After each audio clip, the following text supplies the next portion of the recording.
Good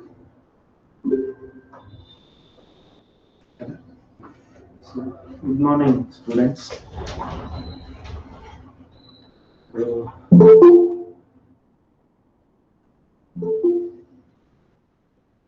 shall we start the class now? Okay, yeah. Good morning to all. Okay. So, students, yesterday we have discussed about specific heat and thermal capacity. Also, we have seen. So today, let us continue with that, and we'll try to finish the topic called calorimetry. Okay. So, what was left in that means. Latent heat is left, heating curve, principle of calorimetry. These three topics are there in this calorimetry, along with the topics what we have discussed yesterday. So yesterday we have seen that thermal capacity and the specific heat, along with the SI units also we have seen that. So what is mean by thermal capacity? A small recap regarding the yesterday's class. The heat required to raise the entire mass or entire body temperature by 1 degree Kelvin or 1 degree centigrade, that is known as heat capacity or thermal capacity.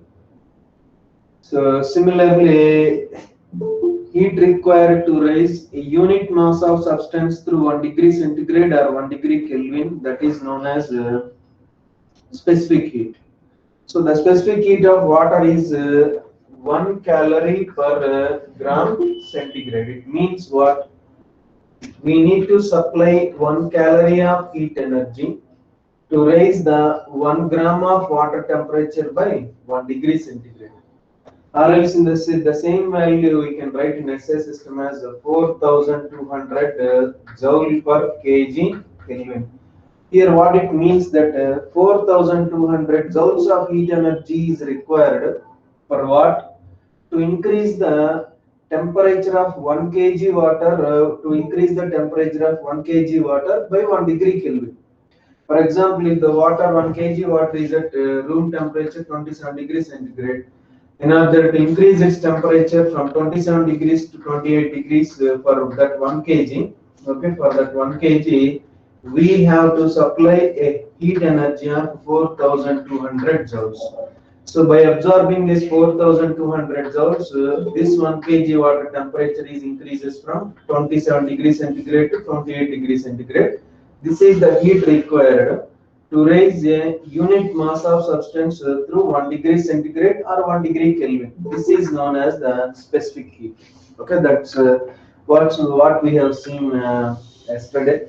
So now let us continue. Okay, so is it clear, guys? Yes, sir. Clear, sir. Students. Yes. Okay, so right. Next one, yeah. Next one is the relation between S and H. I think you know that what is S stands for specific heat, H stands for heat capacity or thermal capacity. Simple one, that is already we have know that H is equals to, we can write dq upon d theta.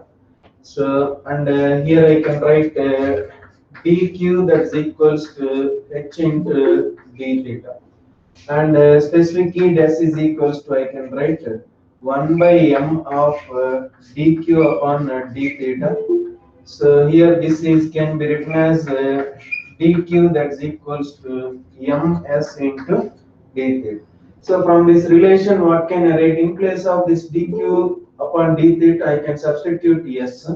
So then s is equals to 1 upon m of h. So that implies we can write h is equals to m into s.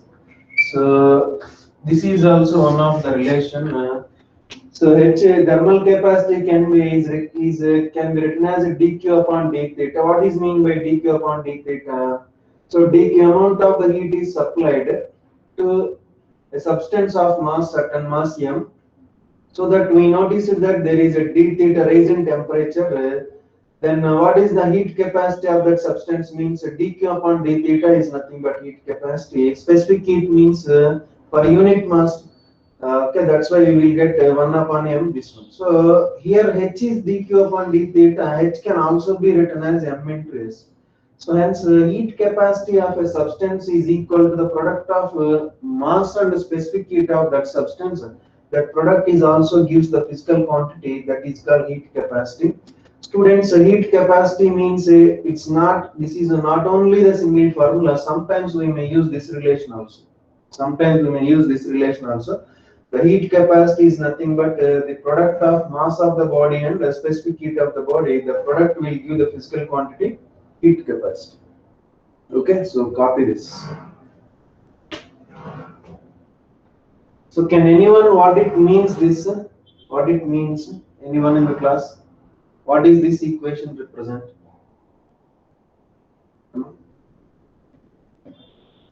Anybody? I wrote dq equals to ms d theta. I think the dq is the heat supplied, m is the mass, s is the specific heat, d theta is the rise in temperature. What it means that this equation represent what? That is my question. Anybody in the class?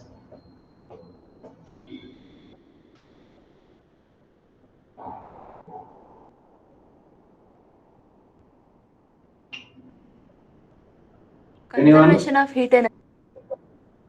No. What it means that to raise the temperature of a body of mass m whose specific heat is s by d theta, one has to supply a heat of dq that must be equals to ms d theta. For example, okay, so here a body is there whose mass is m and whose specific heat is s. Initially, the body was at temperature theta 1. So, and we need to increase the temperature from theta 1 to theta 2. Our wish is to increase the temperature from theta 1 to theta 2. A body of mass m whose specific heat is s. So in order to do this, what the amount of the heat we need to supply means the amount of the heat supplied is dq, that's equals to ms of theta 2 minus theta 1. So that represent what to raise the temperature d theta in the substance of mass m whose specific heat is s. The heat required is ms d theta. So that is meaning of that statement. Okay. So right, you just copy this one, then we can go for the next one. Copy it, sir. Oh yeah.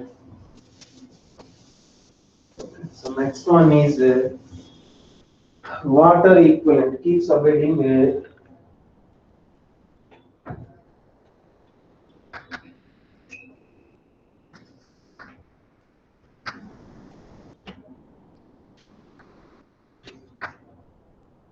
Water equivalent. Okay. So let me write the statement. The mass of water whose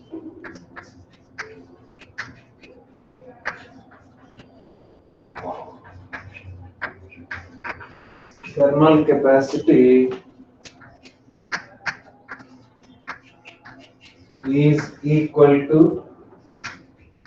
the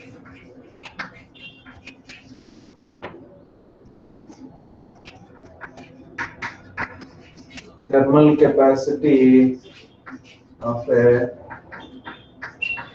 given body. Okay, so water equivalent means this: the mass of water whose thermal capacity is equal to the thermal capacity of a given object. So water equivalent means mass of water. Water equivalent means mass of water whose thermal capacity is equivalent to thermal capacity of a given body. For example, let m comma s are mass and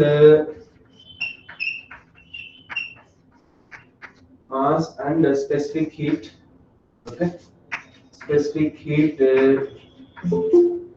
of a body. Okay, so let M comma S are mass and specific heat of a particular body. Then what is its heat capacity? What can I write then? Okay, heat capacity. Heat capacity H is equals to, I can write M into S. Just we have derived that M into S. So then let MW is mass of water. So then what is the heat capacity of the water? Heat capacity of water, HW, that's equals to mass of water into specific heat of water. According to the statement, what we can write, the mass of water whose thermal capacity is equal to thermal capacity of the given object. So if the thermal capacity of the object and thermal capacity of this water is equated, then H is equals to HW. That implies mass of water into specific heat of water, that is equals to M into S. So that implies the mass of water, that is equals to M into S divided by specific heat of water. Students, this is known as water equivalent. This is known as water equivalent. This is the mass of water whose thermal capacity is equal to thermal capacity of a given object. This is known as water equivalent. Sometimes instead of specifying the mass and specific heats, they will give the value of water equivalent. So if the water equivalent is known, mean how to calculate the heat capacity. Heat capacity of the given object is water equivalent into specific heat of water. That will give the idea regarding the heat capacity. So a little confusing topic this is. Just have a look on it. What is mean by water equivalent? Means water equivalent is the nothing but mass of water, just a water mass, whose thermal capacity is equivalent to thermal capacity of a given object or given body. That mass of water is known as water equivalent. Let a body of mass M and a specific heat S. So then the heat capacity of the given object is what we can write, product of mass and specific heat. Just now we have derived that. H equals to M into S. Let MW stands for mass of water. So then what is the specific heat of this particular mass? Specific heat, heat capacity of the water is nothing but a product of mass and specific heat of water. That's why heat capacity of water, that is equal to this. According to this statement, the mass of water whose thermal capacity is equal to thermal capacity of a given body. For example, the thermal capacities of this water and this object is equated. Then we got this. So hence this is the mass of water whose thermal capacity is equivalent to thermal capacity of the given object. That's why this mass of water is known as water equivalent. Hence, water equivalent. Okay, water equivalent is nothing but M into S divided by specific heat of water. So this is known as water equivalent. If you know the water equivalent of any substance, means we can easily calculate the heat capacity of the substance, or mass of the substance, or specific heat of the substance. Also, we can easily calculate that. So this is about the water equivalent. Water equivalent means simple a mass of water, a certain mass of water whose thermal capacity is equivalent to thermal capacity of the given object. That particular mass of water is known as the thermal water equivalent of that particular object. Okay, so clear?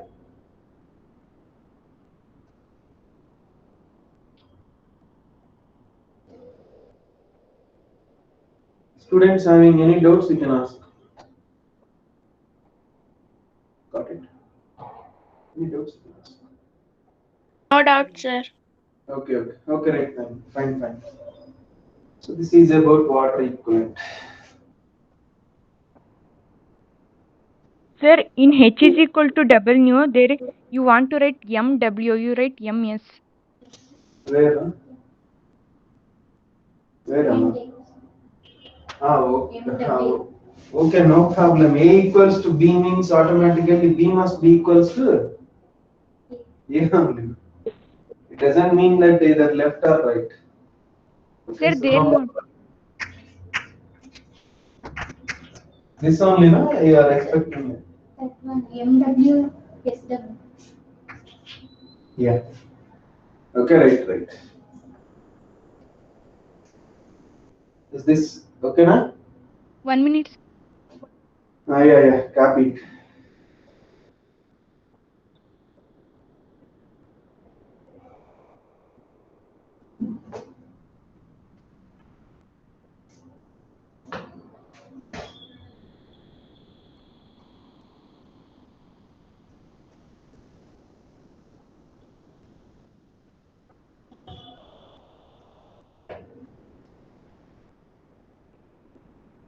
Completed, sir.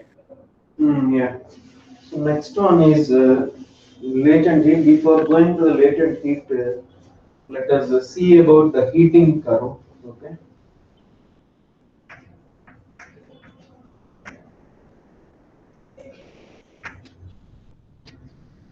Okay. So, first listen. Later I'll give enough time to copy it. First listen this concept heating curve. Okay. So for example, if we have this is a large beaker, okay, in which ice rocks are there. Ice rocks are there. So these are nothing but ice rocks. Okay, ice rocks. Okay, ice rocks. So initially the ice was at minus 40 degrees centigrade. Okay, and here a thermometer is fixed. Thermometer is fixed.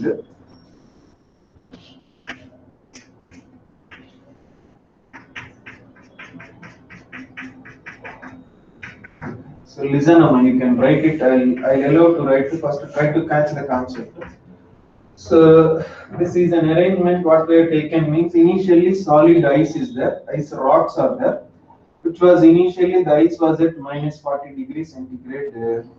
So if this entire beaker was put it on the flame, okay, so which can give the heat at constant rate.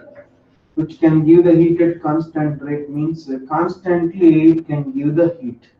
Okay.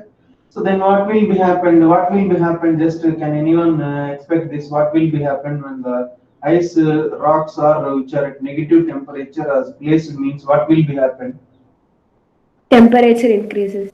So first, yeah, what will be happen means first Thing of negative temperature is increases from negative value to 0. Yeah, there what will be happened? The ice starts melting. To melt. Yeah, ice starts melting. So if the ice starts melting means then water will be formed. Okay, water will be formed. And if you are continuously supplying the heat means this water temperature is rises from 0 to 100 degrees centigrade. Still we are keep on supplying the heat means finally this boiled water became steam, isn't it or not? Steam. This is the process. What was happening means initially the temperature of the ice was increased from minus 40 degrees centigrade to 0. There onwards, this ice starts melting, so that water will be formed. There onwards, this water temperature will be increases from 0 degrees centigrade to 100 degrees centigrade. So if you are still supplying the heat means then this water will be boils and the steam will be generated. So here what was going on means from here to here the temperature of the substance is increasing, and from here to here the phase of the matter is changing. So here the ice means solid phase of matter, water means liquid phase of matter. So here the phase of the matter is changing from solid state to liquid state. There onwards from here to here again temperature is increasing from 0 to 100 degrees centigrade. And here in this case what will be happen in this case? So the phase of the matter is changing from liquid state to gaseous state. So these are the things that can be happened So let us see if the heat is supplying at constant rate and for every equal interval of time the temperature is noted. For example, at 1 minute, okay. So temperature is minus 40 degrees centigrade. At the end of the second minute, its temperature is minus 38. At the end of that third minute, it is minus 36. Like that, for every regular interval of time, the corresponding values of the temperature is noted, and if those values are plotted in a graph, means how the graph will be appear. Okay, the graph will be appear like this. Okay, so this is the graph from 0 to t1. Okay, and the graph is a straight line for some time. Okay, so there onwards again the temperature is increases. There onwards that again the temperature is increases. Okay, so this is the T3, and here onwards again the graph is constant. So what it means that, so here again steam temperature is increases. What it means this? So look at here from 0 to the time interval T1, the supplied heat is used to raise the temperature. That's why the temperature, this is the temperature, okay, and this is the time, okay. So try to catch this concept heating curve. So when we are continuously supplying the heat, initially what will be happening means, as already discussed, that the temperature of the substance will be raised from minus 40 degrees centigrade to minus 40 degrees centigrade. So this is minus 40 degrees centigrade and time is 0. So it will be raised from minus 40 degrees centigrade to 0 degrees centigrade. There onwards, this solid phase of matter gets converted into liquid phase. So at that instant, we got a graph parallel to the time axis. There onwards, again the slope of the graph temperature is increases. There onwards, it is constant. So what it means that, observe clearly, between the interval 0 to t1, the heat supplied is utilized to raise the temperature of this ice from minus 40 degrees centigrade to 0 degrees centigrade. And what is the heat which we have supplied between T1 and T2? Between T1 and T2, we noticed that the temperature is maintained constant at 0 degrees centigrade. Even though if you are supplied also, the temperature of the is constant at 0 degrees centigrade, then where it goes, our supplied heat is means the supplied heat is absorbed by the matter and matter gets converted from solid phase to liquid phase. So hence here this is nothing but melting, we can write. Okay.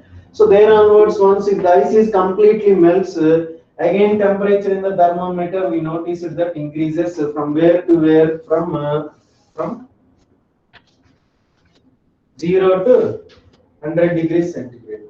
So 0 to 100 degrees centigrade, between the time interval T1 and T2, again temperature starts increasing.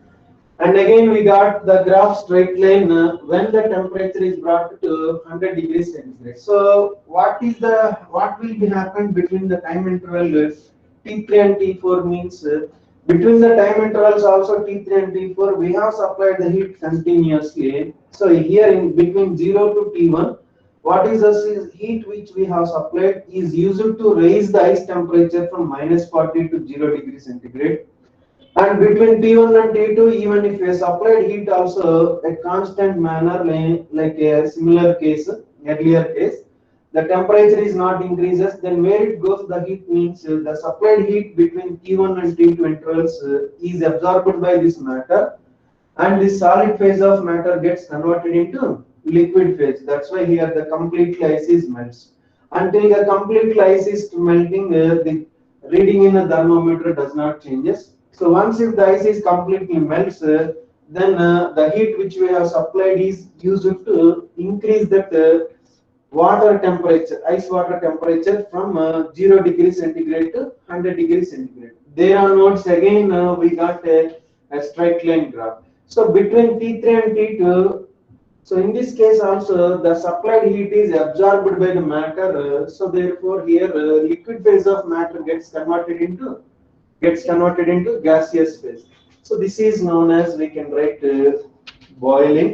There onwards, once if the completely entire water is turned into steam, till that instant the temperature of the system remains constant. There onwards, that steam temperature will increases from 100 to other values. So this is the heating curve.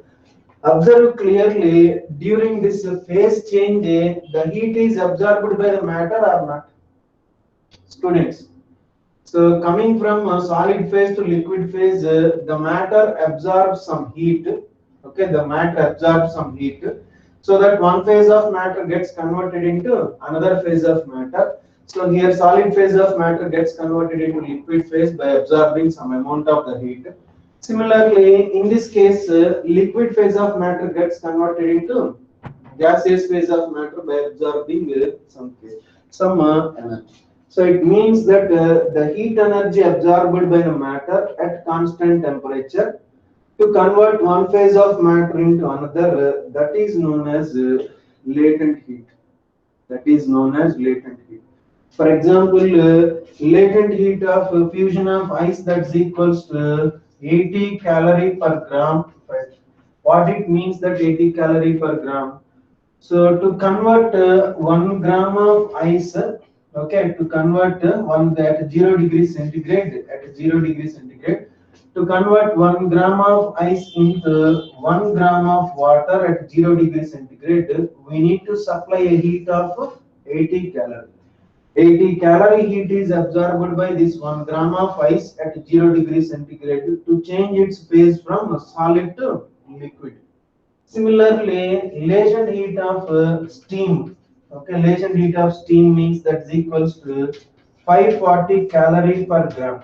What it mean by 540 calorie per gram? At 100 degrees centigrade, to convert 1 gram of water from liquid to steam. So that is nothing but here. So if the water is at 100 degrees centigrade, 1 gram of water, so if you supply 540 calories of heat, this 540 calories of heat is absorbed by this 1 gram of water at 100 degrees centigrade. It is turned into steam. Here, liquid phase of matter gets converted into solid, gaseous phase. So hence, the heat that absorbed or evolved by the matter at constant temperature, when one phase of matter gets converted into another phase of matter, that is known as latent heat of matter. So here the latent heat of ice means 80 calorie. So students remember that if we supply the heat 80 calorie, ice at 0 degrees centigrade can be converted into water at 0 degrees centigrade. For example, if the 80 calorie of the heat is extracted from the 1 gram of water at 0 degrees centigrade, again it will forms the ice. Okay, understand this? Yeah.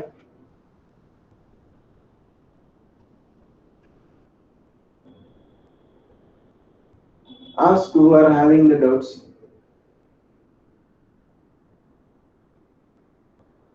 Someone has raised the question now.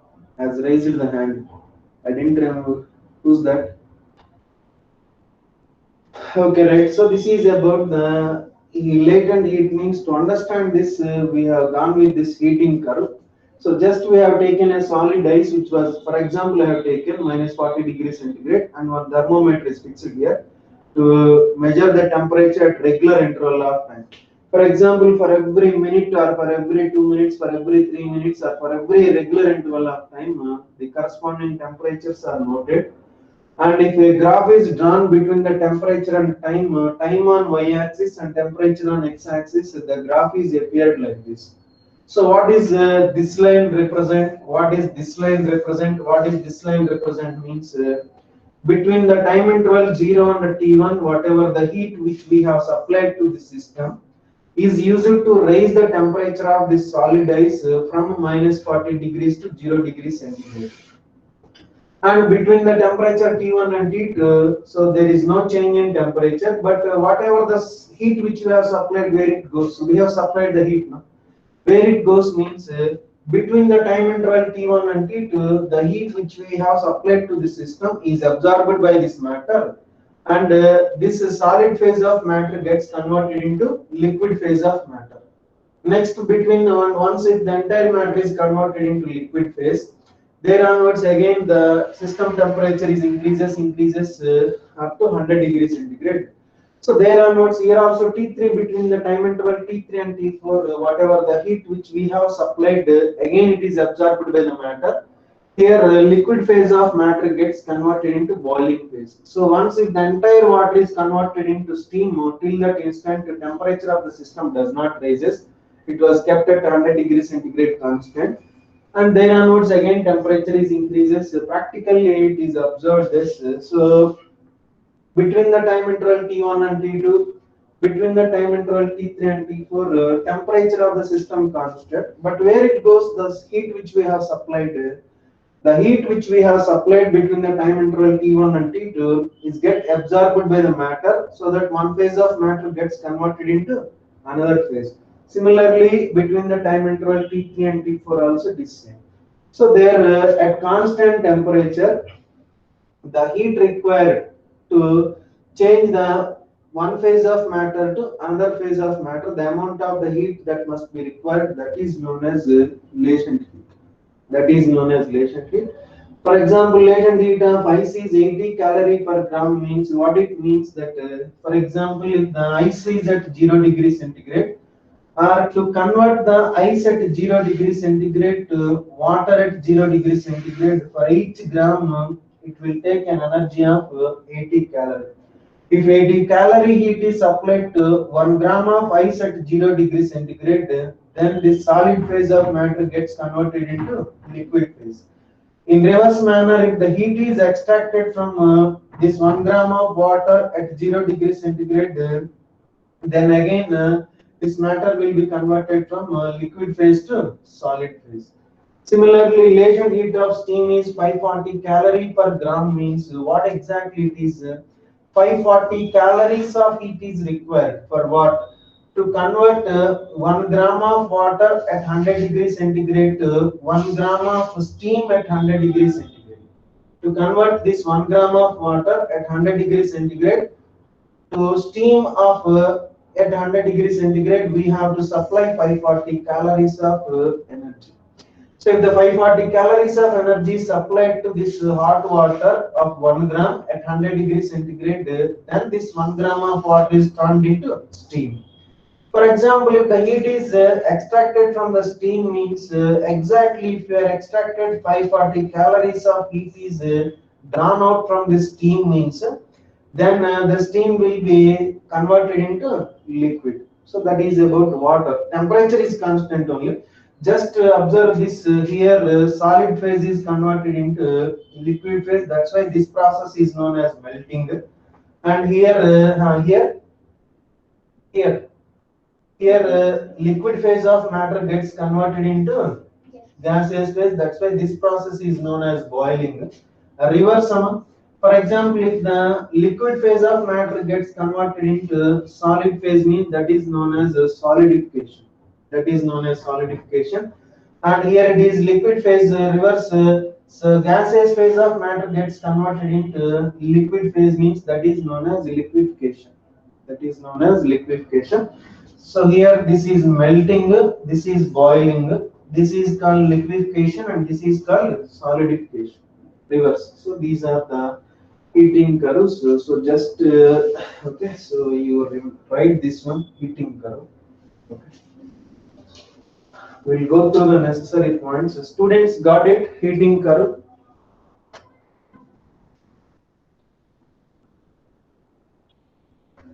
So is there any doubts you can ask?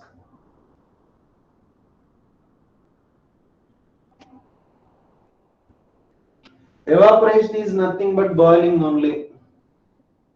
Okay, evaporation means liquid phase of matter gets converted into gaseous phase of matter. Evaporation. Anything else?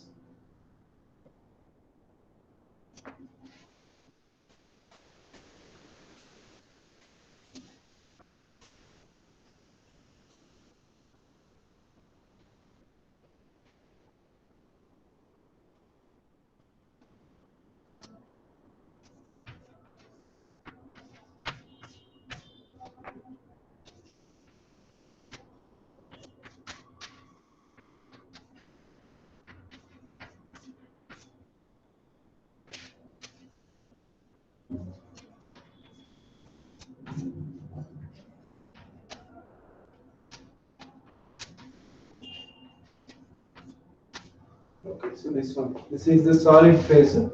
Here solid gets converted into liquid. That's why solid and liquid both will be at an equilibrium. And here this is the liquid state.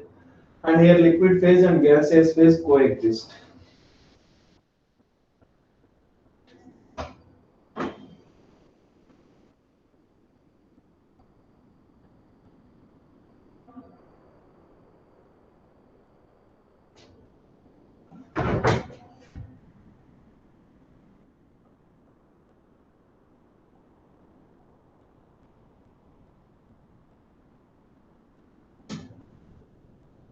Okay, now.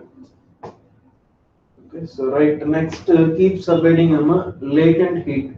Okay, latent heat.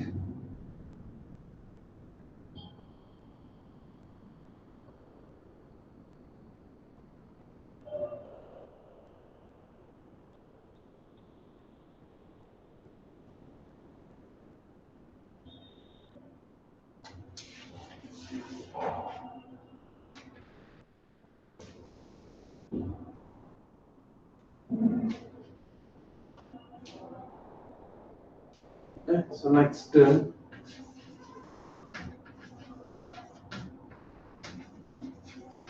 latent heat. So note down this one. If you note down the definition of this,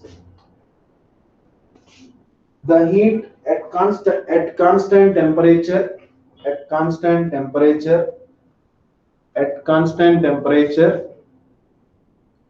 the heat required, the heat required, the heat required to convert one phase of matter into another phase, to convert heat required at constant temperature, heat required to convert one phase of matter into another phase, another phase. So that is called latent heat. For example,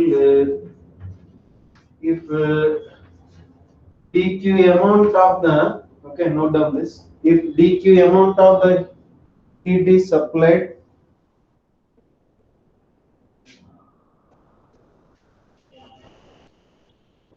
dq amount of the heat is supplied to convert,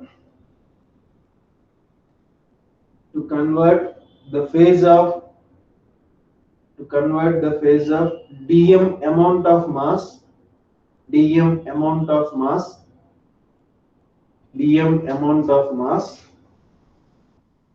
So then latent heat, then latent heat L equals to dq by dm, L equals to dq by dm, latent heat L equals dq by dm. That implies L equals to, I can write q by m also. L equals to, I can write q by m also. So here that latent heat will have two types. So we'll see that first. So what is meant by latent heat? What we wrote at constant temperature, the heat required to convert one phase of matter into another phase, that is known as latent heat. If dq amount of the heat is supplied to a mass dm to convert its phase in the sense that phase may be solid to liquid or might be liquid to gas. That will be decided next. To convert the phase from one phase to another phase, the amount of the heat is given is dq. Then the latent heat of that particular substance L equals to dq by dm. Then L equals to q by m. Then what is an SI unit of this latent heat? SI unit will be dq stands for energy. Energy SI unit is joule. dm stands for mass. So then what is SI unit is joule per kg is an SI unit of the latent heat. It can also be in also be in calorie per gram. It can also be in calorie per gram. It can also be in calorie per gram. Okay. So this is about the latent heat. Next, keep subheading latent heat of fusion. Latent heat of fusion. Next, keep subheading latent heat of fusion. latent heat of fusion.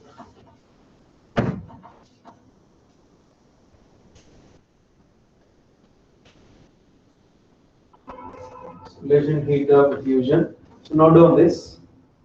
At constant temperature, at constant temperature, at constant temperature, heat required at constant temperature, heat required to convert unit mass of substance, heat required to convert unit mass of substance, heat required to convert unit mass of substance from solid phase to liquid phase, from solid phase to liquid phase, from solid phase to liquid phase. One thing. Yeah, repeating that. At constant temperature, the heat required for unit mass, the heat required for unit mass to convert it from solid phase to liquid phase, or solid state to liquid state, any one you can keep. Solid phase to liquid phase. Okay. So relation heat of ice, that's equals to 80 calorie per gram. So then already we told that 80, what mean by 80 calorie per gram means 80 calorie of heat must be supplied to solid ice at 0 degrees centigrade to convert to water at 0 degrees centigrade. So that is nothing but latent heat of ice. So students, these values sometimes they mention in the problem or they may not mention in the problem. To solve the numericals in calorimetry, the students has to remember this. What is the latent heat of ice means 80 calorie per gram.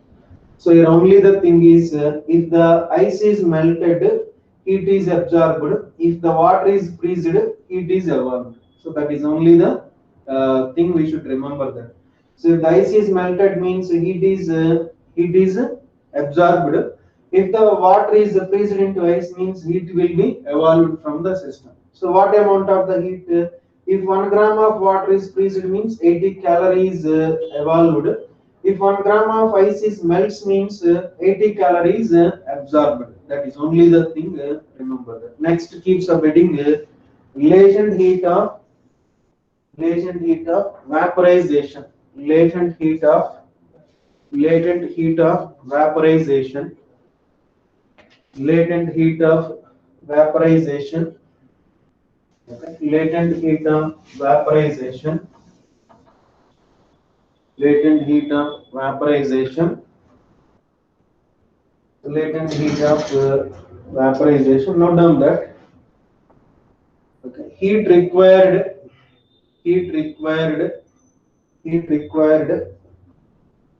for unit mass of substance. Heat required for unit mass of substance. Heat required for unit mass of substance. Unit mass of substance to change its state from liquid to gas, or to change its state from liquid phase to gaseous phase. To change its state from liquid phase to gaseous phase. To change its state from liquid phase to gaseous phase. Liquid phase to gaseous phase. So here we can write latent heat of vaporization of steam. Latent heat of vaporization. Can you repeat that, sir? Latent heat of vaporization definition. The heat required for unit mass to convert its state. The heat required for unit mass to convert its state from liquid phase to gaseous phase. Liquid phase to gaseous phase. Liquid phase to gaseous phase. Okay, so next, latent heat of vaporization of steam. Latent heat of vaporization of steam. Okay, L steam, that's equal to 540 calorie per gram. As already you know that if water 1 gram of water is vaporized into steam, 540 calories is absorbed by it. If the steam is converted into water, for 1 gram of then 540 calories evolved. So should remember that when the heat will be evolved, when the heat will be absorbed means when matter is changing from solid to liquid and then liquid to gas, heat is absorbed in this process.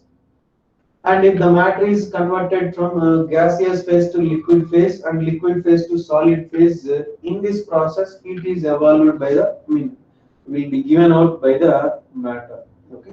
So these problem, okay, remember that. Next, last one is of the topic. So then we can go for numerical. Keep subheading principle of calorimetry. Principle of calorimetry. Principle of calorimetry. Principle of calorimetry. Okay, so listen first. So if there are this is about listen first. Okay, let us go with one example. So these are the two beakers containing different liquids at different temperatures. So this is the liquid A of mass M1 and or MA. It is at the temperature theta A. And this is another liquid in another beaker. This is the liquid B, whose mass is MB and whose temperature is theta B. So here these two liquids are at different temperatures. So for example, the temperature of the liquid A is the temperature of the liquid B. Now these two liquids are poured into this beaker. Okay, so this means this one. So then in this case, what will be the final temperature of the mixture means first of all what will from how the heat will flow means here the two substances which are at a different temperature, they are mixed together means definitely the heat will flow from one substance to another substance. For example, here the temperature of the substance A is more than that of the substance B means heat will be transferred from this substance A to substance B until both the substances will acquire common temperature. Once if both the substances are acquire common temperature means it is not possible to transfer the heat between the two substances which are at the same temperature. There exists a temperature difference in order to have a flow of heat. In order to have the flow of heat. So here observe clearly this hot body loses some heat and this cold body gains the heat. So the principle of calorimetry is telling that if there is no loss of heat to the surroundings, the heat lost by the hot body must be equal to the heat gained by the cold body when these two bodies at different temperatures are mixed together. So here there is no loss of heat means what will be happen? Temperature of the liquid B is increasing and the temperature of the liquid A is decreasing while attaining the common temperature. The temperature of this liquid A is decreasing means it is losing some heat. Temperature of the liquid B is rising means it is absorbing some heat. So if there is no loss of heat to the atmosphere, whatever the heat that lost by this body is same as the heat that is gained by the body. When two substances are at different temperatures mixed together, so one of the substance will loses the heat, say hot body loses the heat, and one of the substance gains that heat, say cold body gains that heat. So according to the principle of calorimetry, if there is no loss of heat to the surroundings, when two bodies of different temperatures are mixed together, the heat lost by hot body must be equals to heat gained by cold body. So that is called principle of calorimetry. In one word, principle of calorimetry we can write heat lost by hot body is equals to heat lost by hot body is equals to heat, okay, gained by cold body. So this is about the principle of calorimetry. Based on the principle of calorimetry only, we can calculate the resultant temperature of this mixture, this liquid, which is obtained by combining these two different liquids. So that is about the thing. So got it, guys? What is mean by calorimetry? Principle of calorimetry.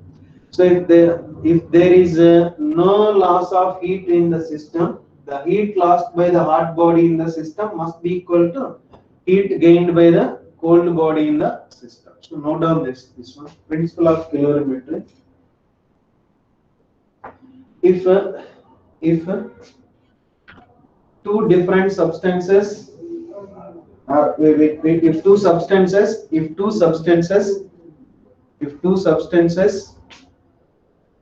substances are at different temperature,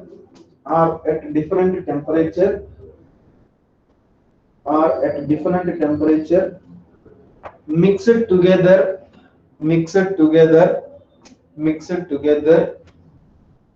together, the heat will be transferred,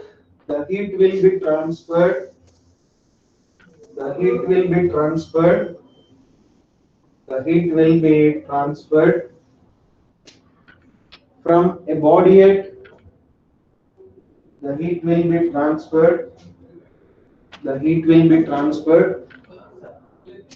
from a body at higher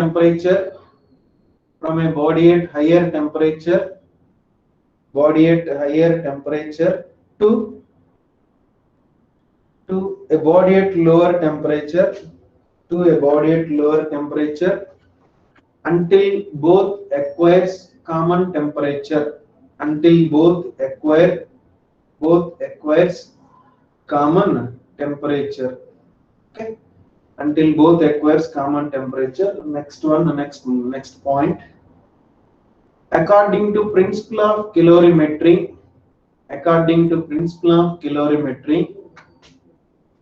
if there is no loss of heat,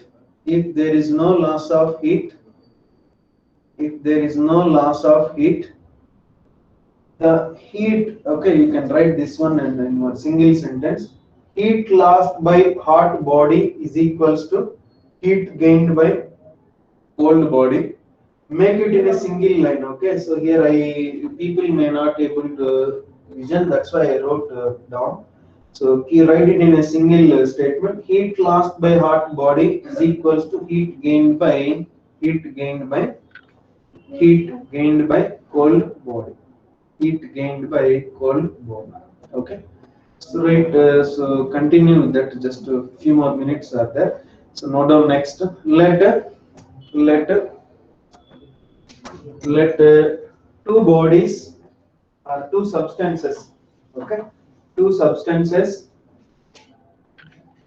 M1 comma S1 comma theta 1 and M2 comma S2 comma theta 2. I think you know that. What is the substance mean? This is the first substance whose mass is M1, whose specific heat is S1 and theta 1. And second substance of mass M2 comma specific heat S2 and temperature theta 2 are mixed together.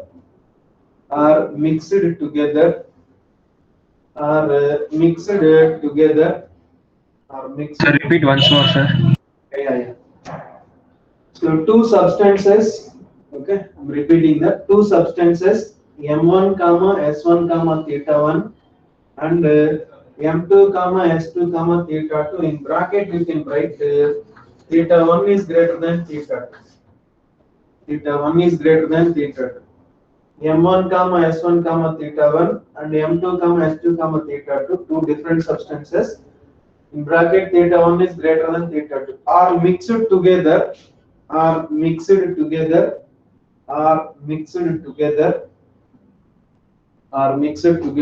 and theta is the final temperature, and theta is the final temperature of the system. Theta is the final temperature of the system. Theta is the final temperature of the system. So have a look on it. So here, which one is the hot one? Which one is the cold one now among these two objects? So first body temperature is more than the second body temperature. No? That's why this is the hot body and this is the cold body. And at this temperature is theta means how this theta will be? Theta will be in between theta 1 and theta 2. The value of theta is more than theta 2 and less than theta 1. So because this is an equilibrium temperature that is obtained by mixing of these two substances means that equilibrium temperature is greater than the minimum value and less than the maximum value. That's why, so here the first body loses the heat and second body gains the heat means, so we can write according to principle of calorimetry, heat lost that is equals to heat gain. So therefore, which is gaining, which is losing the heat means first body is losing the heat. So first body is losing the heat means dq1 that's equals to dq2. Okay, dq1 is the heat lost by this hot body and dq2 is the heat gained by this cold body. What is the heat loss means? We know that the formula dq that's equals to ms into d theta. So that's why here mass means m1. Okay, specific heat means S1. What is the temperature difference? Here initial temperature is theta 1 and final temperature is theta 2. Then temperature difference means I can write theta 1 minus theta. Okay, theta 1 minus theta, temperature difference. Here if we take theta minus theta 1 means we will get negative. That negative sign represent heat is lost. Okay, so to avoid the negative values, or else you can take negative also, no problem. That negative sign indicates heat lost. Already we noticed that there is a loss of heat. That's why no need to take the negative once again. So this is the heat lost by the hot body. That is equals to heat gained by the cold body means this body temperature is raised from theta 2 to theta. So that's why here I can write what is dq2 according to this formula. Product of mass and specific heat and temperature difference. So here m2 s2 into what is the temperature means initially theta 2. Finally theta, the rising temperature is theta minus theta 2. So then m1 s1 theta 1 minus m1 s1 theta is equals to m2 s2 theta, okay, minus m2 s2 theta 2. So if this negative term is taken this side and this positive term, negative term is taken that side, so then we will get m1 s1 theta 1. Okay, so this minus become plus m2 s2 theta 2, that's equals to, here I can write m1 s1 theta plus m2 s2 theta. So then next step, what can I write? Here I am writing, observe clearly. So therefore m1 s1 theta 1 plus m2 s2 theta 2, that's equals to, here theta is common in this term, then I can write theta, that's the theta of m1 s1 plus m2 s2. So this is taken that side, then theta is equal to what? So therefore okay, common temperature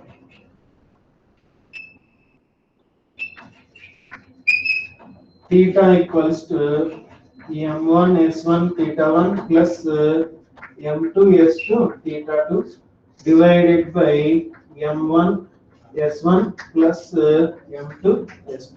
For example, three liquids means here what should I get? M1 s1 theta 1 plus m2 s2 theta 2 plus m3 s3 theta 3 divided by m1 s1 plus m2 s2 plus m3 s3 and so on for n number of substances also we can write it. So this is about the heat lost, heat gained by this. So you can write it till where we have written. Just a wait.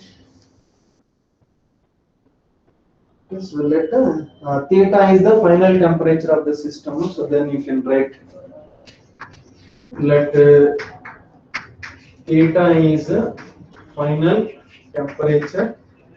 Okay. So students, how we get it? This how I wrote this relation. dq1 means already we have discussed this dq equal ms d theta. This dq may be heat evolved or heat absorbed.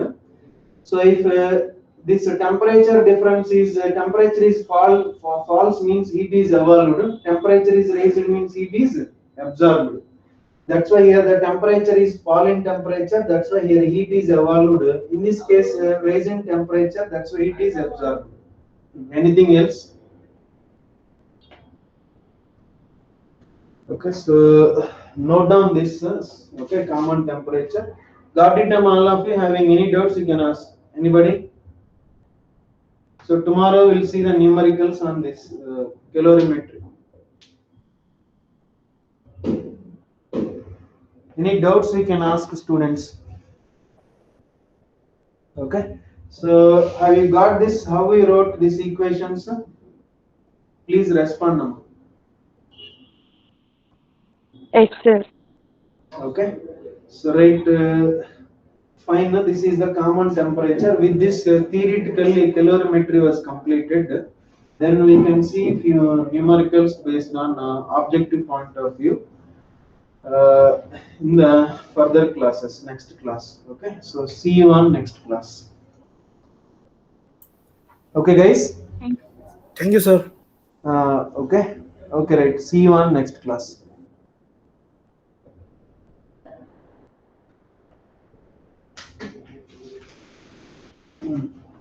ಏನು ಮಾಹಿತಿ class ಇದೆ ಅರ್ಧ ಇದೆ ನಿಮಗೆ ಅಂತ